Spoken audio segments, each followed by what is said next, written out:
नमस्कार दोस्तों, मैं रोहित कुमार आप सभी लोगों का डायरेक्ट.com पे बहुत बहुत स्वागत करता हूं। आज के वीडियो में हम लोग बात करने जा रहे हैं चैप्टर नंबर 19, 20 एंड 21। जी हाँ, जैसा कि आपको पता होना चाहिए 1 to 5th क्लास के यदि आप टीचर बनना चाहते हैं प्राथमिक क्लास के, तो सामान्य अध्ययन बहुत मायने रखता है। चैप्टर 3 पूरा कंप्लीट करा दिया गया है। चैप्टर 4 कंप्लीट होने ही वाला है। बस 1 से 2-3 वीडियो में कंप्लीट हो जाएंगे चैप्टर 4। उसके बाद चैप्टर 5 हम लोग स्टार्ट करेंगे। TRE 4.0 में एक सीट मैं गारंटी करा हूँ कि एक आपका सीट मैं दिलाऊंगा यदि आप इस चीज़ को अच्छे से फॉलो करते हैं।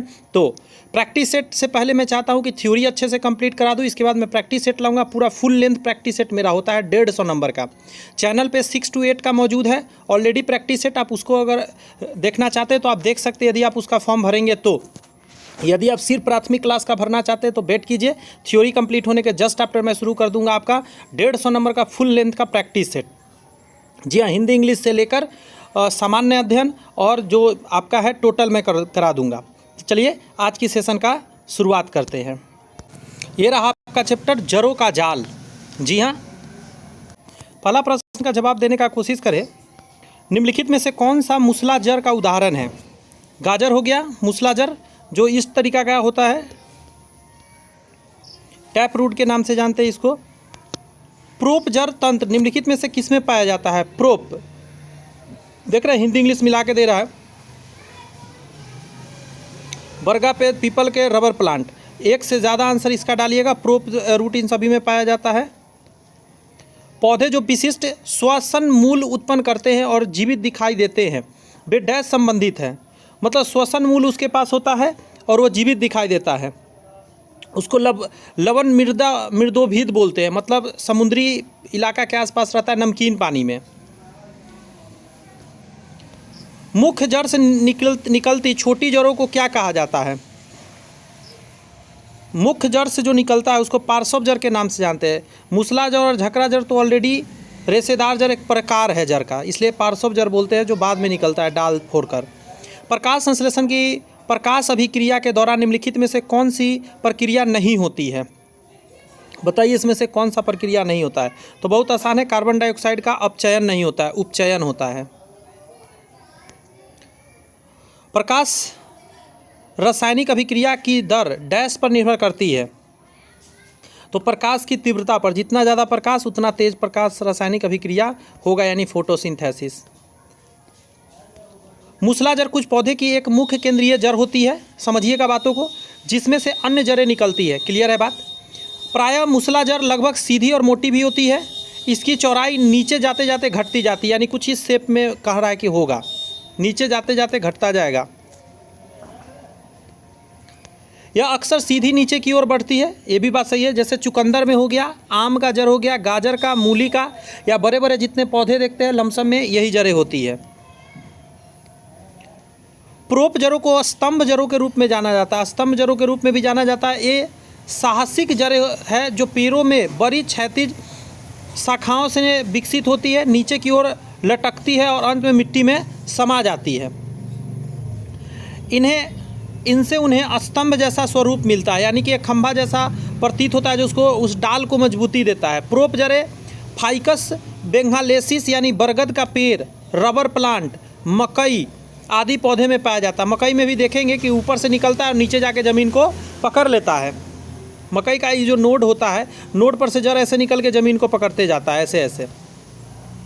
और फाइकस बेंगालिसी से इसका नॉमिनक्लेचर नेम है बरगद का पेड़ का। रबर प्लांट भी है, मकई का है। 3 पौधा याद रखिएगा। लवणीय दलदली कीचड़दार स्थानों और लवणीय झीलों से उगने वाले पौधे को लवणविद पौधा बोलते हैं। उनकी जड़ें श्वसन क्रिया के लिए रूपांतरित हो जाती है। पार्श्व जड़ मुख्य जड़ से क्षैतिज रूप से फैलती हुई मूलांकुर और मिट्टी में सुरक्षित रूप से पौधे को सहारा देने का कार्य करती है।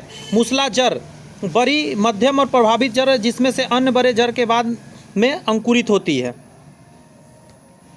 रेशेदार जड़ अर्थात जड़ प्रणाली अर्थात वह तना और पत्तियों से बढ़ती है। रेशेदार जड़ अर्थात जड़ प्रणाली अर्थात वह तना और पत्तियों से बढ़ती है। पता नहीं कैसा लैंग्वेज सेट किया है, आगे बढ़िए। प्रकाश संश्लेषण वह प्रक्रिया है जिसके द्वारा सभी हरे पौधे, क्लियर है, सभी हरे पौधे, कुछ जीवाणु और कुछ प्रोटिस्ट युग्लिना सूर्य के प्रकाश में ऊर्जा का उपयोग करके शर्करा का निर्माण करते हैं, उत्पादन करते हैं, जो बदले में कोशिकीय शोषण के माध्यम से सभी जीवित जीवों को मतलब उपयोग किए जाने वाले एटीपी का उत्पादन करते हैं। एडिनोसाइन ट्राइफॉस्फेट, इस पे क्या रहता है आपका, स्थिर रहता है ऊर्जा। प्रकाश संश्लेषण कोशिका के क्लोरोप्लास्ट में होता है। प्रकाश संश्लेषण कोशिका के क्लोरोप्लास्ट में होता है। प्रकाश संश्लेषण की अभिक्रिया सामान्यतः इस प्रकार लिखी जाती है। प्रकाश संश्लेषण का अभिक्रिया भी याद रखिएगा, एग्जाम में पूछ देता है। जैसे 6CO2 होता है, ये जुड़ता है 6H2O के साथ, यानी ये तो क्लियर हो गया, 6 इधर रहता है। उसके बाद C6H12O6 बनता है, ग्लूकोज जिसको बोलते हैं या स्टार्च भी कह सकते हैं, और साथ में 6O2 बनता है, ऑक्सीजन। तो ये एक बात तो क्लियर है कि जितना भी सिंगल वाला है, छोटा छोटा वाला, सब 6 के साथ है। CO2 6, H2O 6, 6O2, ये सिंगल रहता है। C6H12O6, इसमें कोई भी डबल ट्रिपल नहीं होता है। तो मुझे लगता है अच्छे से ये बात याद रहेगा।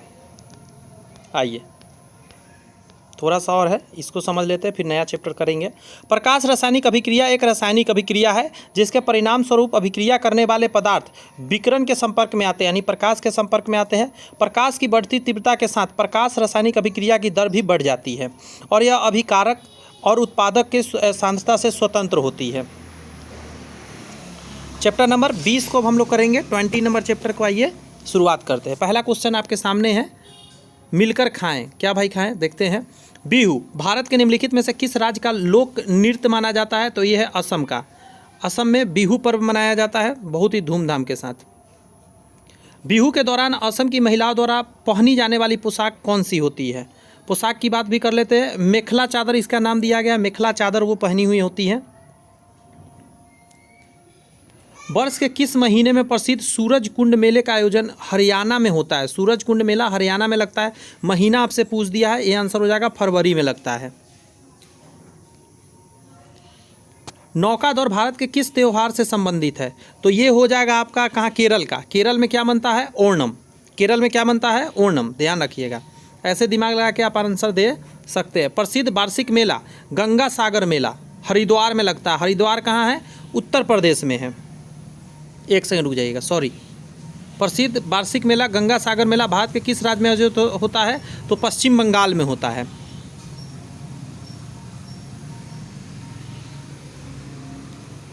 पिंजौर की प्राचीन विरासत को बढ़ावा देने वाले प्रसिद्ध 2 महोत्सव मनाए जाते हैं। एक त्यौहार तो पिंजौरा विरासत महोत्सव है, दूसरा त्यौहार कौन सा है? आपसे पूछ रहा है। पिंजौरा विरासत त्यौहार तो बता दिया, एक और आपसे पूछ रहा है, तो आंसर क्या हो जाएगा? आम महोत्सव बोलते हैं इसको। आइए सॉल्यूशन से समझते हैं इसके और भी डिटेल। बिहू असम का लोक नृत्य है, अच्छी बात है। बिहू त्यौहार पर लोग मौसम में बदलाव का जश्न मनाते हैं। त्यौहार असमिया नए वर्ष की शुरुआत मानते हैं और फसल के उगने का बहुत खुश होते हैं कि फसल यहाँ पे होंगे। असम की महिलाओं द्वारा पहनी जाने वाली पारंपरिक पोशाक को मेखला चादोर कहा जाता है। असम राज्य में पुरुषों की पारंपरिक पोशाक सोला या फोटुआ एरी चडार के नाम से जानी जाती है। ये वहाँ के पोशाक का नाम है। गमोचा जिसे बिहुबान के रूप में भी जाना जाता है, एक हाथ से बुने हुए कपड़े हैं और असम बुनाई शिल्प का एक बहुत अच्छा प्रतीक भी माना जाता है गमोचा। सूरजकुंड शिल्प मेला, शिल्प मतलब हाथ से काम किया हुआ वहाँ पे सामान बिकता है। सूरजकुंड शिल्प मेला भारत के सबसे बड़े शिल्प मेला में से एक है जो प्रतिवर्ष हरियाणा के फरीदाबाद जिले में, ये भी याद रखना, हरियाणा के फरीदाबाद जिले में फरवरी माह में आयोजित होती है। नेक्स्ट टॉपिक है, मेले का उद्देश्य भारत में कारीगरों और शिल्पकारों के विशाल प्रतिभा को प्रकाश में लाना है। लोग जान सके जो मेले में बड़ी संख्या में दर्शकों के सामने अपने उत्कृष्ट हथकरघा और हस्तशिल्प का प्रदर्शन करते हैं। नौकादौर भारत में ओणम उत्सव, नौकादौर भारत में ओणम उत्सव से संबंधित है। यह केरल का एक फसल उत्सव है, फसल के कटने पर मनाया जाता है। यह उन कारणों के परिणाम के रूप में मनाया जाता है जो पौराणिक कथाओं के साथ साथ गौर से सुनिए, पुरानी कृषि प्रथाओं से संबंधित है। यह महान राजा महाबली की घर की वापसी का त्यौहार है कि महाबली घर आ गए हैं, इसके लिए त्यौहार मनाया जाता है। गंगा सागर मेला भारत का एक धार्मिक त्यौहार है जो भारत के पश्चिम बंगाल राज्य में सागर द्वीप पर मनाया जाता है।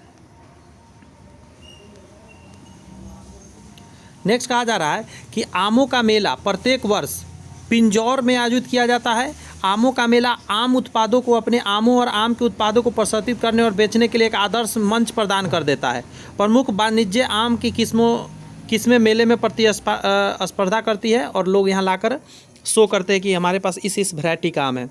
खाना और खिलाना, इससे रिलेटेड क्वेश्चन सब इसमें देखेंगे। निम्नलिखित में से कौन सा पोषक तत्व हड्डियों और दांतों के निर्माण के लिए महत्वपूर्ण है? तो बच्चा जानता है calcium is the most important for हड्डी एंड टीथ।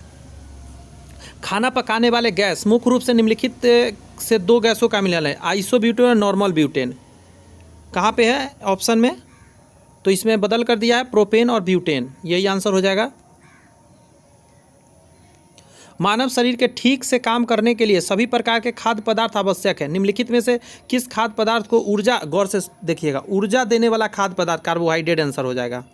और फैट, कार्बोहाइड्रेट पहले है, सेकंड में फैट का नंबर आता है, ये ध्यान रखिएगा, ऊर्जा देता है यही। अस्थि सुशिरता यानी ऑस्टियोपोरोसिस नामक बीमारी निम्नलिखित की कमी से होता है। ये बहुत इंपॉर्टेंट है, कई बार एग्जाम में आया हुआ। अस्थि सुशिरता यानी ऑस्टियोपोरोसिस किस कारण से होता है? तो आंसर कहेगा विटामिन डी के कारण हो जाता है। और विटामिन डी के लिए मशरूम आपको खाना होगा या समुद्री चीज़ को खाना होगा या उसके आसपास होने वाला मछली वगैरह। रतौंधी एक ऐसी स्थिति है जिसमें व्यक्ति कम रोशनी में नहीं देख सकता है, कम रोशनी में नहीं देख सकता है, यह डैश की कमी के कारण होता है। तो विटामिन ए के कमी के कारण आपका रतौंधी नाम का बीमारी आँखों में हो जाता है। कैल्शियम एवं फास्फोरस के उपयोग एवं धारण के लिए डैश आवश्यक है। तो आंसर क्या हो जाएगा आपका? विटामिन डी आवश्यक है। इन दोनों को अगर आपको यूज करना है तो विटामिन डी होना चाहिए आपके शरीर में, नहीं तो कैल्शियम होते हुए आप यूज नहीं कर पाएंगे। वसा में घुलनशील विटामिन कौन है? तो देखिए वसा में पूछ रहा है, तो कीड़ा, KIDA, कीड़ा क्या होगा? पानी में नहीं ना घुलेगा, तो ये वसा में घुलेगा। फिर से सुनिए, विटामिन कीड़ा जो होता है KIDA, विटामिन के, विटामिन IDA, ये सभी विटामिन डी, विटामिन ए, ये सब पानी में नहीं घुलता है, तो वसा में घुलता है। तो देखिए कहाँ पे है, इसमें सी है, इसमें सी है, सॉरी गलती में लिख दिया, ई से ना कीड़ा लिखेंगे, KIDA मतलब विटामिन KIDA होगा, आई गलती से लिख दिया था हर बार में। तो यही आंसर हो जाएगा ना 3 नंबर में, AD। समझ गया ना? क्लियर है बात? कीड़ा पानी में नहीं घुलेगा तो कीड़ा कहाँ घुलेगा? तो इसमें घुलेगा, वसा में, फैट में। बेरी नमक रोग या विषमता निम्नलिखित में किस विटामिन की कमी से होता है? बेरी विटामिन B1 की कमी से होता है, विटामिन B1 की कमी से। आइए अब इसके डिटेल्स को पढ़ के बहुत सारी बातों को माइंड में लाते हैं जो एग्जाम में काम आएगा। कैल्शियम एक ऐसा खनिज है, क्या है? खनिज है जो मजबूत दांतों और हड्डियों के विकास के साथ साथ मांसपेशियों के संकुचन और कुछ हार्मोन और एंजाइम के स्त्राव के लिए भी आवश्यक है। क्लियर है ना? मांसपेशियों के संकुचन नहीं जानते थे, आज जान गए। शरीर में कैल्शियम सबसे ज़्यादा पाया जाता है, सबसे ज़्यादा शरीर में कैल्शियम पाया जाता है। इसका लगभग 99% हिस्सा हमारी हड्डियों और दांतों में है, सही बात है। 1% हिस्सा रक्त और मांसपेशियों में भी है। तरलीकृत पेट्रोलियम गैस जिसको LPG में मुख्य रूप से प्रोपेन एवं ब्यूटेन होते हैं, क्योंकि इसमें कोई गंध नहीं होती है, इसीलिए इसमें एथिल मरकैप्टन मिलाया जाता है। गौर से सुनिएगा, एथिल मरकैप्टन मिलाया जाता है ताकि उसमें सुगंध आ जाए, ताकि अगर LPG स्टोरेज कंटेनर से गिरे तो बदबू आ जाए या लीकेज करे तो पता चल जाए कि हाँ। तो ये पूछेगा कि LPG में सुगंध होता है? तो नॉर्मली नहीं होता है, लिक्विड पेट्रोलियम गैस में, तरलीकृत पेट्रोलियम गैस में। लेकिन उसमें सुगंध के लिए क्या मिलाया जाता है? एथिल मरकैप्टन मिलाया जाता है। मरकैप्टन याद रखिए, उसी से आपका काम हो जाएगा। इस रसोई गैस का उपयोग खाना पकाने के लिए किया जाता है। नेक्स्ट है कि कार्बोहाइड्रेट और वसा ऊर्जा देने वाले खाद्य पदार्थ है। आपको तुरंत ऊर्जा चाहिए तो कार्बोहाइड्रेट खाइए, और ज़्यादा मात्रा में ऊर्जा चाहिए तो वसा खाइए, जो कि तुरंत तो नहीं देगा लेकिन ज़्यादा मात्रा में आपको देगा। कार्बोहाइड्रेट शरीर के ऊर्जा प्रदान करने वाला है। कार्बोहाइड्रेट के स्रोत गेहूँ हो गए, जो भी खाना हम लोग खाते हैं, चावल हो गए, मक्का हो गए, बाजरा, आलू, शकरकंद, चीनी आदि है। आगे कहता है वसा भी यानी कि फैट भी कार्बोहाइड्रेट के समान मात्रा में दुगना ऊर्जा प्रदान करती है। बात समझ में आया? ऊर्जा तो दुगना देती है लेकिन थोड़ा समय लगता है इसमें। नेक्स्ट है अच्छा सा क्वेश्चन बीमारी के बारे में। ऑस्टियोपोरोसिस एक ऐसी स्थिति है जो अस्थियों को खराब कर देती है, हड्डी को खराब कर देती है, जिससे अस्थियों के ऊतकों के नुकसान और कम अस्थि द्रव्यमान के परिणाम स्वरूप हड्डियाँ भंगूर हो जाती है। यानी कि उस जिसको ये बीमारी हो जाएगा ना, उसको हाथ से भी थोड़ा जोर से मार दिया तो हड्डी टूट जाएगा। नतीजन व्यक्ति फ्रैक्चर के लिए अति संवेदनशील हो जाता है। चोट थोड़ा भी लगा, हड्डी उसका इतना कमजोर होता है, टूट जाता है। कम कैल्शियम का सेवन, अस्थियों के घनत्व में कमी, अस्थियों की जल्दी नुकसान और फ्रैक्चर के बढ़ते जोखिम में योगदान देता है। विटामिन डी की कमी ऑस्टियोपोरोसिस के लिए महत्वपूर्ण जोखिम वाला काम करता है। यानी कि विटामिन डी लेना है, धूपा वगैरह में रहना है थोड़ा देर। रतौंधी एक ऐसी स्थिति है जिसमें व्यक्ति कम रोशनी में नहीं देख सकता है। यह विटामिन ए की कमी के कारण होता है। ये विटामिन सामान्य वृद्धि और आंखों के त्वचा के स्वस्थ बनाए रखने के लिए आवश्यक है। भोजन में विटामिन ए के स्रोत, गौर से सुनिएगा, ए हो गया, मक्खन हो गया, अंडा, गाजर, कर्ड मतलब दही, मछली तेल, मछली का तेल, टमाटर, कद्दू, हरी पत्तेदार सब्जियां, ये सभी क्या है, बहुत इंपॉर्टेंट है। नेक्स्ट है जब मानव शरीर सूर्य के प्रकाश के संपर्क में आता है तो त्वचा के एपिडर्मल परत आमतौर पर विटामिन डी का संश्लेषण शुरू कर देती है। कैल्शियम और फास्फोरस को अवशोषित करने के लिए शरीर को विटामिन डी की आवश्यकता होती है। दोनों ही मजबूत हड्डियों के लिए काम है। कैल्शियम और फास्फोरस हड्डी को मजबूत करने के लिए, लेकिन विटामिन डी ही उसको खींचेगा। विटामिन डी का प्राथमिक कार्य गुर्दे और आंत से उसको अवशोषण को प्रोत्साहित करना है। प्रोत्साहन करके शरीर के कैल्शियम और फास्फोरस के स्तर को बनाए रखना है। विटामिन, गौर से सुनिए, विटामिन कार्बनिक पदार्थ जिसकी हमें अच्छा स्वास्थ्य के लिए पर्याप्त मात्रा में आवश्यकता होती है। आगे कहा जा रहा है कि हमारा शरीर विटामिन का संश्लेषण नहीं करती है। विटामिन दो समूह से विभाजित होती है। वसा में घुलनशील विटामिन जिसको कीड़ा बोलते हैं, देखिए KEDA हो गया। अब पानी में घुलनशील B और C है। बेरी विटामिन B1 की कमी के कारण होने वाला बीमारी जिसे थायमीन के नाम से भी जाना जाता है। B1 को थायमीन के नाम से भी जानते हैं। रोग दो प्रकार के होते हैं, गीली बेरी और सूखी बेरी। गीली बेरी हृदय और संचार प्रणाली को प्रभावित कर देती है और सूखी बेरी नसों को नुकसान पहुंचाती है और इससे मांसपेशियां की ताकत कम होती है और अंत में मांसपेशियां पक्षाघात हो जाती है, यानी खराब हो जाती है। तो यहाँ पे मुझे लगता है अच्छे से ये बातें आपको समझ में आ गई होंगी। तो 3 लेसन यहाँ 19, 20 और 21 कंप्लीट हम लोगों ने कर लिया। अब सेम 19, 20 और 21 हम लोग कहाँ से करेंगे, तो करेंगे, एक सेकेंड आ ही गया है बस, ये देखिए आपके सामने आ गया, काकोलत से कन्याकुमारी। ये आ गया आपको अब SCERT का, उस समय से NCERT चल रहा था ना, अब SCERT आपके आंखों के सामने ये रहा क्वेश्चन। पहला काकोलत से कन्याकुमारी। काकोलत बहुत अच्छा बिहार का जगह है, जहाँ मतलब बहुत मज़ा आएगा आपको घूम के।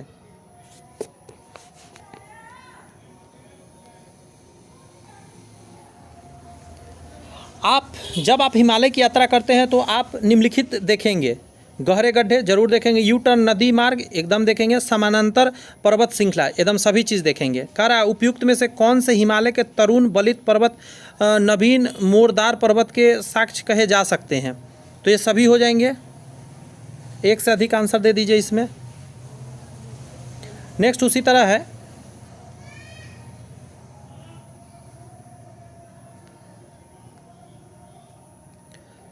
यदि हिमालय पर्वतमाला न होती तो भारत पर सबसे अधिक संभावित भौगोलिक प्रभाव क्या होता? अधिकांश देश साइबेरिया से आने वाले शीत लहरों का अनुभव करेंगे, एकदम सही बात है। भारत गंगा मैदान इतनी विस्तृत जलोढ़ मिट्टी से रहित हो जाता क्योंकि वो बहुत ज़्यादा जलोढ़ मिट्टी लेकर आता है पहाड़ से नदी। मॉनसून का पैटर्न वर्तमान से अलग होगा। ऊपर दिए गए सारे आंसर मार दीजिए, ठीक, सारे घटनाएं हो जाएगी। गोंडवाना पहाड़िया में स्थित है, तो आंसर क्या डालिएगा, मध्य प्रदेश।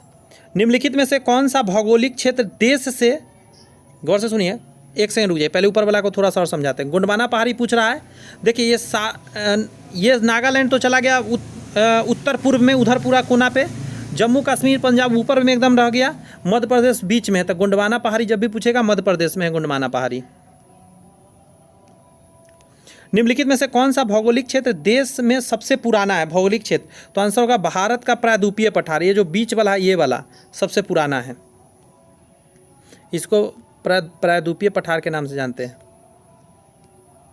बिहार का निम्नलिखित में से कौन सा भाग भूगर्भिक दृष्टि से अपेक्षाकृत अधिक आयु का है, मतलब सबसे पुराना आपसे पूछ रहा है, तो रोहतास का पठार जो है, मेरा नाम रोहित कुमार हुआ तो याद रखिए रोहित सर के पठार सबसे पुराने हैं। रोहित सर नहीं भाई, बहुत कम एज है, अभी शादी भी नहीं हुई है मेरी। तो कैमूर पठार किसके लिए प्रसिद्ध है, ये पूछ रहा है। तो कैमूर का पठार क्या है, चूना पत्थर के लिए प्रसिद्ध है, ध्यान रखिएगा। कैल्शियम कार्बोनेट CaCO3 की बात हो रही है। निम्नलिखित में से कौन सा कथन सही नहीं है, निगेटिव आपसे पूछ रहा है। तो गलत को मैं काट दे रहा हूँ, ये लीजिए काट दिया गलत को, अब सही को पढ़िए। अनाईमुड़ी पश्चिमी घाट में सबसे ऊंची चोटी है, ये देखिए, ये पूर्वी घाट है, इधर पश्चिमी घाट है, तो इधर अनाईमुड़ी सबसे बड़ी चोटी है, यस। ताप्ती नदी सतपुरा के दक्षिण में स्थित है, तो सतपुरा पहाड़ी ऊपर में है। देखिए ऐसे समझाता हूँ, थोड़ा सा ऐसे करिए, यहाँ पे है मध्य प्रदेश, ठीक है। पूछ रहा है ताप्ती नदी सतपुरा पहाड़ी के दक्षिण में है, ये तो गड़बड़ लग रहा है, दक्षिण में है क्या, नहीं सतपुरा पहाड़ी के दक्षिण, हाँ सतपुरा पहाड़ी के नीचे पड़ता है, यानी कि ऊपर नॉर्थ नीचे साउथ, ठीक है। ये जो है ताप्ती नदी सतपुरा के दक्षिण में, ये सही है। एक और सही है, उसको पढ़ते हैं। नर्मदा और ताप्ती नदी घाटियों को पुरानी दादर घाटियाँ कहा जाता है, सही है। नर्मदा और ताप्ती नदी घाटियों को पुरानी दादर घाटियाँ कहा जाता है, ये भी सही बात है। नर्मदा और ताप्ती दोनों सतपुरा की पहाड़ी से निकलने वाला मतलब नदी है, ये ध्यान रखिएगा, MP से निकलता है। निम्नलिखित में से कौन सा पहाड़ियाँ पूर्वी घाट और पश्चिमी घाट का मिलान बिंदु है, मतलब ऐसे आइए तो इधर से इधर पूरा मिल जाता है। अच्छा क्वेश्चन है ये, कौन सा पहाड़ी पूछ रहा है जो दोनों तरफ अप्रॉक्सली टच कर जाता है, तो इसको नीलगिरी की हिल्स बोलते हैं, नीलगिरी की पहाड़ियाँ। नेक्स्ट है भारत में कन्याकुमारी की अवस्थिति है, तो ऐसे आएंगे तो यही तो है। 9 का आंसर क्या डालिएगा, भूमध्य रेखा के दक्षिण में, ये भूमध्य रेखा है। एक सेकंड रुक जाइए,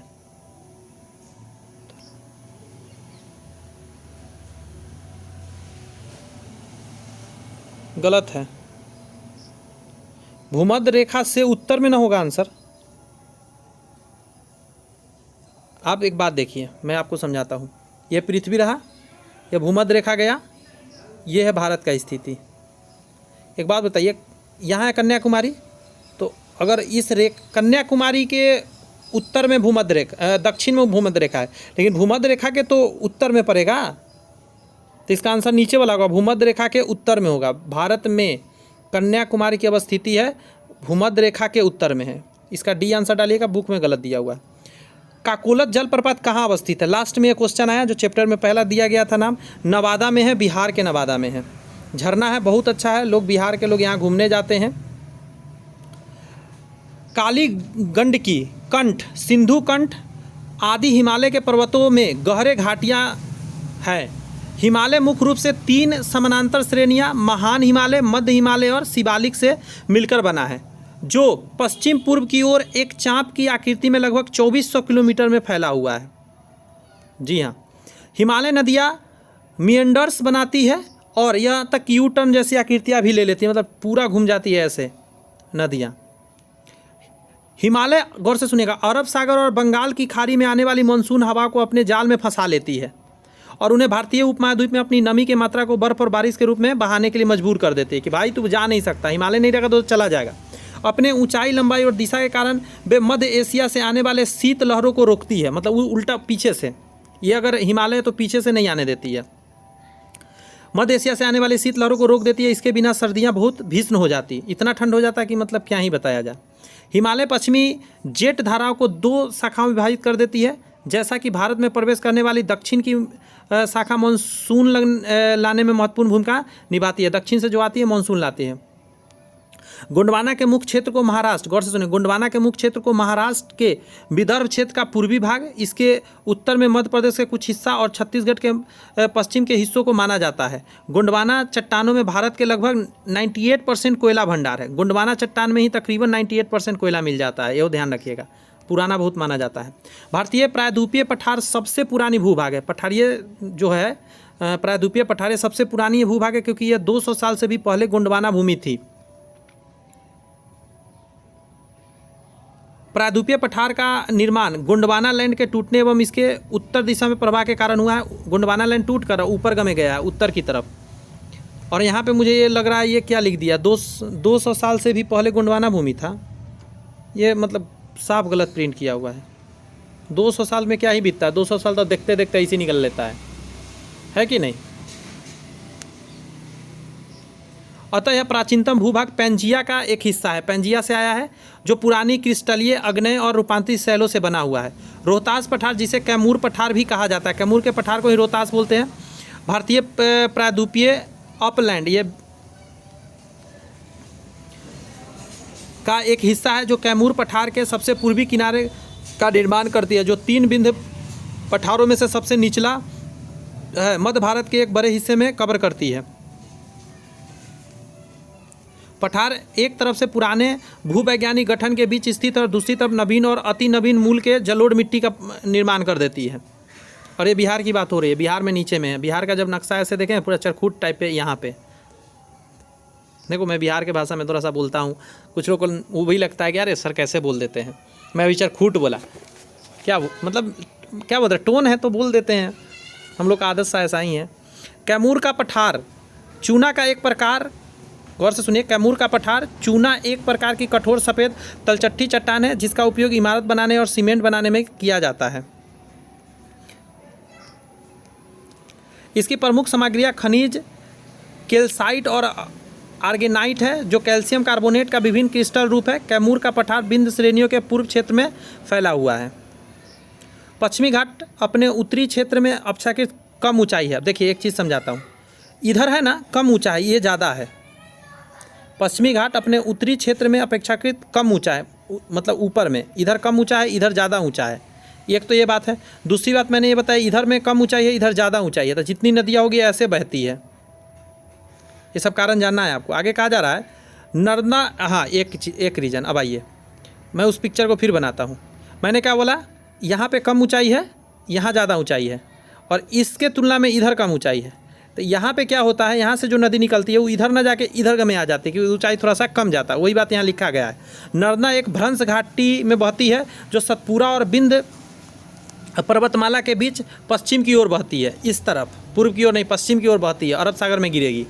ताप्ती, माही और दामोदर नदी भी विभिन्न श्रेणियों के बीच भ्रंश घाटियों में होकर बहती है।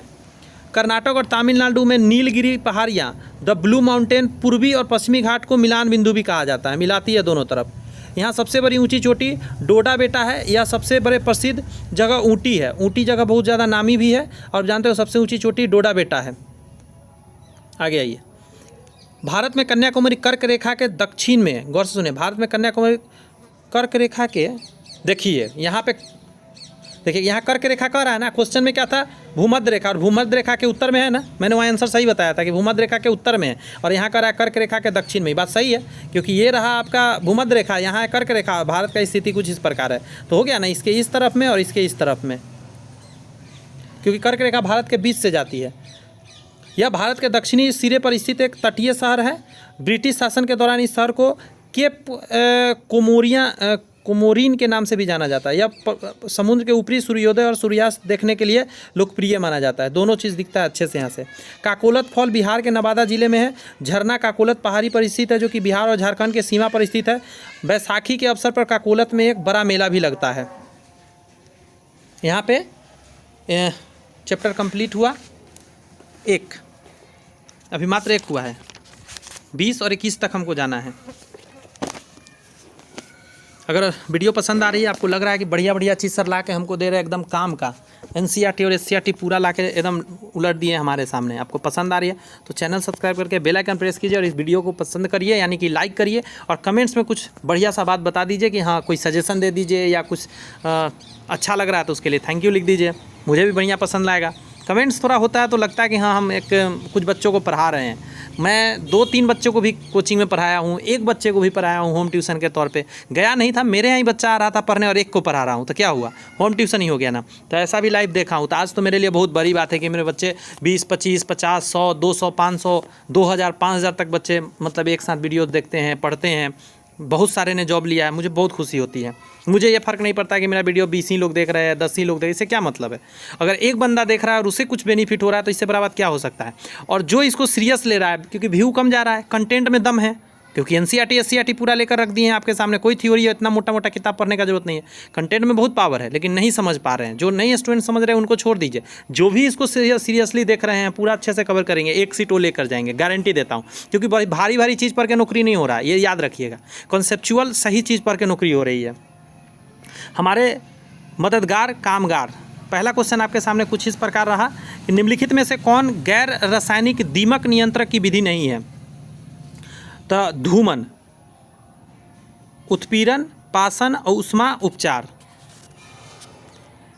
लकड़ी को किसके द्वारा अग्नि प्रतिरोध बनाया जा सकता है? तो आग लगने से भी कुछ नहीं हो, इसमें अमोनियम सल्फेट में भिगोकर, अमोनियम सल्फेट में इसको भिंगा के रखने से लकड़ी को अग्नि प्रतिरोध बनाया जा सकता है। हाउस कीपिंग का एक तत्व कौन सा है? तो साफ फर्श, हाउस कीपिंग। बांस की लकड़ी का गुण क्या है? हल्का नरम, बड़ी बनावट, भारी वजन, जैव क्षय एवं प्राकृतिक निर्माण। तो 4 का आंसर यही हो जाएगा, जैव क्षय और प्राकृतिक निर्माण। लकड़ी की सीजनिंग से क्या फ़ायदा होता है? तो आंसर क्या कहिएगा? शक्ति और कठोरता में सुधार आ जाती है। आइए सॉल्यूशन पढ़िए, एकदम नया नया क्वेश्चन आपको लगा होगा अभी। ध्रुवीकरण दीमक नियंत्रण की एक रासायनिक विधि है। इसमें दीमक के संक्रमण को खत्म करने के लिए जहरीली गैसों का रसायनों जैसे कि सल्फ्यूरिक क्लोराइड, आमतौर पर बीकेन के रूप में जाना जाता है, का उपयोग किया जाता है, जिससे दीमक नहीं लग पाता है। धूमन एक गैर रासायनिक विधि नहीं है और इसके बजाय यह किसी संरचना के भीतर दीमकों को मारने के लिए रसायनों का उपयोग पर निर्भर करता है। लकड़ी के अग्नि प्रतिरोध को अमोनिया के फॉस्फेट, अमोनियम फॉस्फेट और अमोनियम सल्फेट के, देखिए ये अमोनिया फॉस्फेट है, ये अमोनियम फॉस्फेट है। एक होता है NH3 और एक होता है NH4। NH4 ज़्यादा बड़ा लिखा था, में 4 है तो ज़्यादा मात्रा है ना, तो अमोनियम, इसमें लेटर ज़्यादा होगा। NH3 को अमोनिया बोलते हैं, ध्यान रखिएगा। तो अमोनिया फॉस्फेट, अमोनियम फॉस्फेट और नेक्स्ट है अमोनियम सल्फेट के मिश्रण बोरेक्स और बोरिक एसिड, सोडियम आर्सेनेट आदि द्वारा बढ़ाया जा सकता है। सर एबेल की प्रक्रिया में लकड़ी की सतह को साफ किया जाता है और इसे सोडियम सिलिकेट के तनुकृत घोल में लेपित किया जाता है, जिससे इसको आग से बचाया जा सकता है। हाउस कीपिंग का मतलब है घर की सफाई, ठीक है, यानी कि कूड़े कचरे का निपटान, गंदी सतहों की साफ करना, धूल झाड़ना, वैक्यूम करना आदि। इसमें कुछ बाहरी काम भी शामिल हो सकते हैं, जैसे बरसाती नालों को पत्तियां हटाना, खिड़कियां धोना और डोर मैट साफ करना वगैरह वगैरह। बांस पारिस्थितिकी के अनुकूल जैव क्षय एवं प्राकृतिक निर्माण पदार्थ है, जिसमें बेहतर क्षमता एवं निर्माण गुण है। बांस के कोपले में प्रचुर मात्रा में कैल्शियम, प्रोटीन और vitamin A, E, B6, magnesium, copper जैसे पोषक तत्व होते हैं, जिसके कारण आयुर्वेद में बांस को कई बीमारियों के लिए उपचार के रूप में प्रयोग भी किया जाता है। प्राकृतिक सीजनिंग वह प्रक्रिया जिसमें लकड़ी को हवा या पानी जैसे प्राकृतिक तत्वों के अधीन करके सीजन किया जाता है। कटे हुए पेड़ों को प्राकृतिक रूप से तैयार करने के लगभग 4 से 6 महीने लग जाते हैं। कुछ दिन पानी में रखा जाता है, कुछ दिन धूपा में रखा जाता है, मतलब समझ रहे हैं, कुछ दिन हवा में छोड़ दिया जाता है, मतलब कई प्रक्रिया होता है, जिससे क्या होता है, लकड़ी वातावरण में रह रह के एकदम स्ट्रांग हो जाता है। जो ख़राब होना है वो ख़राब हो जाता है, लेकिन जो बच गया वो तो भाई साहब बहुत स्ट्रांग होता है। तरह तरह के घर की बात करते हैं। पहला प्रश्न आपके सामने ये रहा, निम्नलिखित में से कौन सा घर है जहां घर पत्थरों से बने होते हैं, जिन्हें एक के ऊपर एक रखा जाता है। इन घरों की दीवारें मिट्टी और चूने की मोटी परत से ढक दी जाती है। तो आंसर कहिएगा आप, लद्दाख में ऐसा किया जाता है। हमारे देश में बताइए, अभी जो मेरे पीछे से गाड़ी गुजरी है, मतलब पास से, इतना साउंड है, क्या ज़रूरत है इतना साउंड गाड़ी में रखने का, लोगों को डिस्टर्ब करना। इससे कोई बहुत नाम तो हुआ नहीं, लेकिन क्या करें, लोगों के पास बुद्धि विवेक नहीं है। एजुकेशन ही बहुत इंपॉर्टेंट है। लोग के पास एजुकेशन है, बिना काम के लोगों को डिस्टर्ब कर रहे हैं, साउंड बना रहे हैं, क्या दिखा रहे हैं, क्या कहें, बेवकूफ़ी है। हमारे देश में ऐसे गांव है जहां के ग्रामवासी अत्यधिक वर्षा होने के कारण अपने घरों को बांस के खम्भ होगा, देखिए बांस के खम्भ आ गया ना, ज़मीन से 10 से 12 फीट यानी 3 से 3.5 मीटर ऊंचाई पर बनाते हैं। इन घरों के अंदर लकड़ी का ही बनाया जाता है। ये गांव कहाँ हो सकता है, तो ये कहाँ हो सकता है बताइए ज़रा। असम में ऐसा होता है, बारिश से बचने के लिए ऊंचाई पे बनते हैं। निम्नलिखित में से कौन सा घर है जहां मकान पत्थर के कटों से बनाए जाते हैं, कटों से बनाया जाता है और एक के ऊपर एक रखकर मिट्टी से ढक दिए जाते हैं। तो ये हो जाएगा कश्मीर में, बड़े पत्थर वहीं तो मिलेंगे। नीचे दिए गए घरों के प्रकारों में उसे चुनिए जिसमें भारी वर्षा वाले क्षेत्रों के गांवों में रहने वाले लोगों को बनाना चाहिए। कौन सा भारी वर्षा वाले क्षेत्र में क्या बनाएगा, सपाट छत वाले बांस के घर, सपाट छत वाले पत्थर या लकड़ी के घर। सपाट छत मतलब ऐसे वाला, बांस के खंभों पर बने ढालू छत, हाँ ऐसा छत, पानी गिरेगा इधर उधर चला जाएगा। सपाट छत रहेगा, इस पर पानी अड़ गया तो सारा गड़बड़ हो जाएगा। घर क्या है? यह एक परिवार है जिसके सदस्य प्यार करने वाले और देखभाल करने वाले होते हैं और साथ में रहते हैं, इसको घर बोला जाता है। आइए इसके सॉल्यूशन को पढ़ के आज के क्लास को द एंड करते हैं। लेह में घरों में 2 मंजिला होते हैं। भूतल में खिड़कियां नहीं होती है। भूतल जानवरों के लिए और आवश्यक वस्तुओं के भंडारण के लिए होते हैं। अलग मंजिलों तक पहुंचने के लिए लकड़ी के सीढ़ी का उपयोग किया जाता है, मतलब ऊपर वाले मंजिल पर जाने के लिए। इन घरों की दीवारें मिट्टी और चूने की मोटी परत से ढकी हुई होती है। घर अंदर से एक शेड जैसा लगता था जिसमें ढेर सारी घास रखी होती है। और जानते हैं लद्दाख के लोग को जब ज़्यादा ठंड लगने लग जाए कभी कभी, तो जानवर के साथ आके नीचे सो भी जाते हैं, उसमें गर्म रहता है ना जानवर के कारण। असम में भारी बारिश होती है। मकान ज़मीन से लगभग 10-12 फीट ऊपर बनाए जाते हैं। इससे बारिश के दौरान घर में बाढ़ आने से बचा जा सकता है। इन्हें मजबूत बांस खंभों पर बनाया जाता है क्योंकि बांस पानी में जल्दी सड़ता नहीं है, लंबा समय तक टिकता है। घरों के भीतर भाग भी लकड़ी के बने होते हैं। कश्मीर के मकान पत्थर के कट्टों से बनाए जाते हैं, एक के ऊपर एक रखकर मिट्टी से ढक के होते हैं। कुछ पुराने घरों में एक विशेष प्रकार की खिड़की होती है जो दीवार से निकली होती है, इसे डब कहा जाता है। जो खिड़की बाहर निकलता है उसको डब के नाम से जानते हैं। श्रीनगर में डोंगा हाउस बोट डल झील में झेलम नदी में देखा जा सकता है। श्रीनगर में डोंगा या एक और नाम है इसका, शिकारा। हर क्षेत्र में एक अलग घर होता है। घर का प्रकार क्षेत्र की जलवायु परिस्थिति में निर्भर करता है। घर विशेष रूप से लोगों की ज़रूरत के अनुरूप बनाए जाते हैं। भारी वर्षा वाले क्षेत्र में लोग तिरछी छत बनाना चाहिए। जिस स्थान पर बरसात के मौसम में पानी जमा हो जाता है वह मकान ऊंचे चबूतरे या दरारों पर बनाए जाते हैं। ऊंचाई पर नहीं बनाएंगे, दिक्कत हो जाएगा फिर। मनुष्य के रहने का स्थान, जिसकी परिवार का निवास स्थान, आवास और मकान दीवार आदि को घेर के बनाई जाती है। यह आमतौर पर एक जगह होता है जिसमें एक व्यक्ति या परिवार के आराम और निजी संपत्ति भंडारण करते हैं। सब कुछ वहाँ मिल जाता है। यहाँ पे ये चैप्टर भी दोस्त कंप्लीट होता है। अब नया चैप्टर 22 नहीं स्टार्ट करेंगे, नेक्स्ट वीडियो में करेंगे। कैसा लगा कमेंट्स करके ज़रूर बताइएगा। आपके कमेंट्स का बेसब्री से मुझे इंतजार रहता है। चैनल सब्सक्राइब करके बेल आइकन प्रेस कर लीजिए। नेक्स्ट वीडियो का इंतजार कीजिए। All the best, bye bye, thank you.